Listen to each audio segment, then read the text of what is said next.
السلام علیکم دوستو، آپ دیکھ رہے ہیں روحانی ٹیچر بائی می۔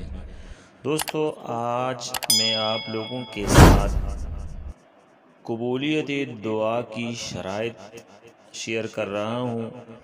یعنی آپ کی دعا تب قبول ہوگی جب آپ ان شرائط کو فالو کریں گے اور آپ ان شرائط کو پورا کریں گے تو انشاءاللہ تعالی اس میں کوئی شک نہیں ہوگا کہ آپ کی دعا رد ہوگی، بلکہ آپ کی دعا قبول ہوگی، بشرط یہ کہ یہ شرائط آپ اس کا خیال رکھیں، یہ آپ میں ہونی چاہیے، تو انشاءاللہ تعالی آپ کی دعا کبھی بھی رد نہیں ہوگی اور آپ کا یہ شکوہ ختم ہوگا۔ قرآن پاک میں ایک آیت مبارکہ ہے، وَقَالَ رَبُّكُمْ ادْعُونِي أَسْتَجِبْ لَكُمْ، یعنی میں تو بظاہر کوئی شرط نہیں، یہاں تک کہ مسلمان ہونا بھی قبولیتی دعا کی شرط نہیں، کافر کی دعا بھی اللہ تعالیٰ قبول فرماتا ہے، یہاں تک کہ ابلیس کی دعا تا قیامت زندہ رہنے کی جو دعا ہے وہ قبول ہو گئی۔ نہ دعا کے لیے کوئی وقت خاص ہے اور نہ ہی طہارت اور باوضو ہونا شرط ہے، مگر احادیث صحیح میں بعض چیزوں کو موانع قبولیت فرمایا ہے، ان چیزوں سے اجتناب لازمی ہے۔ اس جگہ دعا کے چند آداب کو یعنی آداب اور شرائط کو بیان کیا جاتا ہے۔ دعا کرنے والے پہلے ان پر ضرور عمل کرے تاکہ اس کی کوشش کامیاب ہو اور اس کی دعا جلد قبول ہو۔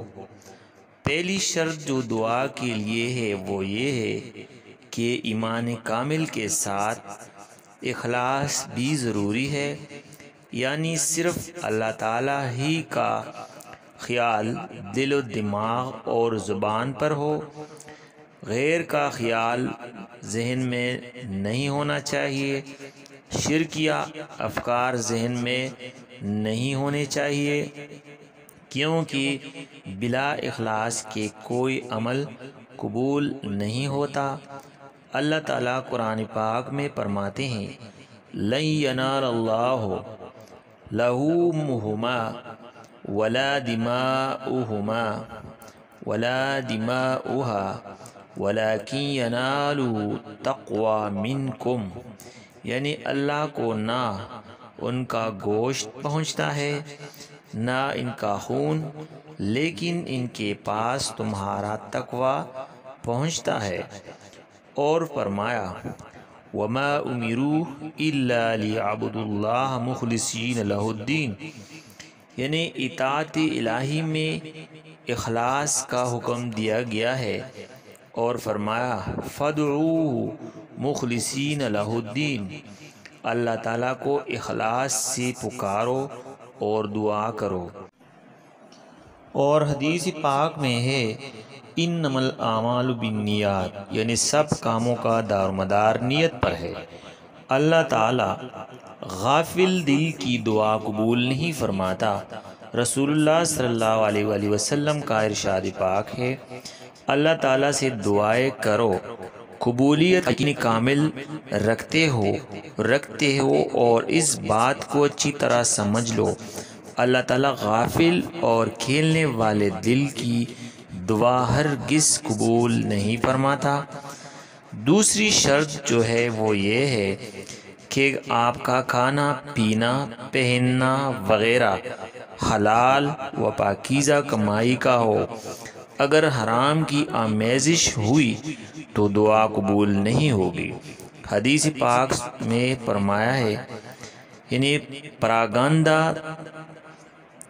اور گرد آلود آدمی لمبا سفر کرتا ہے، پھر دونوں ہاتھ آسمان کی طرف اٹھا کر اے میرے رب کہہ کر دعا کرتا ہوں، حالانکہ اس کا کھانا پینا پہننا حرام طریقوں سے ہے اور حرام ہی سے اس کی پرورش ہوئی، تو اس کی دعا قبول کس طرح قبول ہوگی؟ یعنی اس کی دعا قبول ہی نہیں ہوگی۔ یعنی ان لوگوں کی دعا قبول نہیں ہوتی جن کے پیٹ میں، جن کے خون میں حرام رزق ہو، اس کے کپڑے حرام کی کمائی سے ہو، ان کا کھانا پینا سب کچھ حرام ہو، تو اس کی دعا قبول نہیں ہو سکتی، اس کی دعا بالکل قبول نہیں ہوگی۔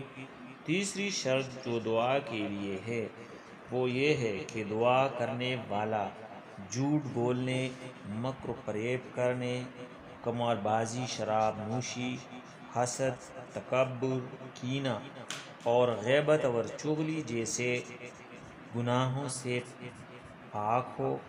ان قسم کے گناہ کرنے سے بچے، کیونکہ یہ سب گناہ کبیرہ ہے۔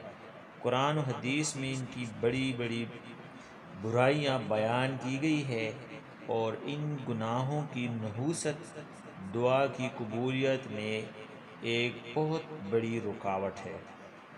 چونکہ انسان بہت کمزور ہے، گناہ لازمی ہوتے ہیں، لہٰذا توبہ کرے، یعنی اپنے گناہ اللہ تعالیٰ سے معاف کروانے کی فکر لازمی کرے۔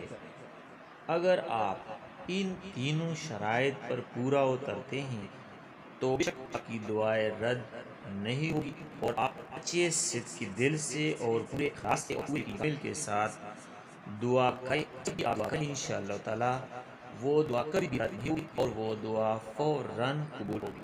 تو میرے دوستو، اگر آپ لوگ میرے اس چینل روحانی ٹیچر بنی پر ہیں اور ہماری ویڈیو آپ پہلی بار دیکھ رہے ہیں، تو آپ لوگوں سے ریکویسٹ ہے کہ آپ ہمارے چینل روحانی ٹیچر بنی کو سبسکرائب کریں اور بیل کا نوٹیفیکیشن آپ دبائیں، تاکہ آپ کو روزانہ اس طرح کی اچھی اور مختصر ترین ویڈیو ہر روز مل سکے۔